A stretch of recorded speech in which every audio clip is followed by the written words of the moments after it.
अस्सलाम वालेकुम जी दोस्तों, आज है 4 अप्रैल और दिन है जुम्मे का। माशाल्लाह से अभी अभी यह परिंदा फैंसी परिंदा लेकर आए हैं। ये देखे इसकी फैन साहिब, देख ले, दिल खुश कर देने वाला परिंदा है। माशाल्लाह से इसको मस्ती की अगर बात करें तो बंदे की भी मस्ती है। काले तितर का तो दीवाना पागल मस्त है, मादी का, तितर के बच्चों का, यानी किल दोनों है।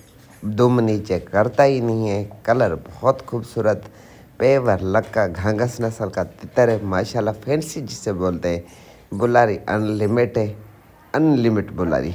माशाल्लाह से बहुत अच्छी बुलाई और बहुत अच्छा आवाज़ वाला परिंदा अभी अभी लाया हूँ। थोड़ी जी ये वीडियो बनाई है, आवाज़ वाली वीडियो मैंने नहीं बनाई क्योंकि अभी अभी लेके आए, घर पहुँचे। थोड़ी जी बस मामूली वीडियो बनाई है और मैंने कहा हमारे पास चीज़ आई है तो भाइयों को भी दिखाएं। अपने घर में मैंने छोटी छोटी जी वीडियो बनाई है। पिंजरा चेंज करते वक्त पिंजरे में चेंज किया तो जिस पिंजरे से निकाला और इसमें डाला तो पिंजरे के ऊपर यह देखे इसकी मस्ती, पागलों की तरह मस्त है। माशाल्लाह बहुत खूबसूरत, बहुत ही अच्छा मयारी परिंदा है।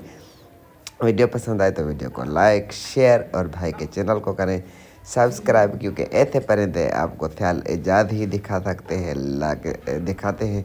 माशाल्लाह से अच्छा परिंदा जिस भी भाई को, संजीदा दोस्त को समझ आए तो रब्ते के लिए 0300916673 व्हाट्सएप नंबर है। इस पर आप रब्ता कर ले, व्हाट्सएप पे बातचीत हो जाएगी। और अपना ढेर सारा ख्याल रखें, हमें भी दुआ में याद रखें और अल्लाह पाक से दुआ, हमारी भी दुआ है, आप भी दुआ करें कि अल्लाह पाक हमें भी तौफीक दे, अच्छे परिंदे आपको दिखाएं और आपको भी अल्लाह पाक अच्छे परिंदे ही नसीब करे, अच्छा शौक़ नसीब।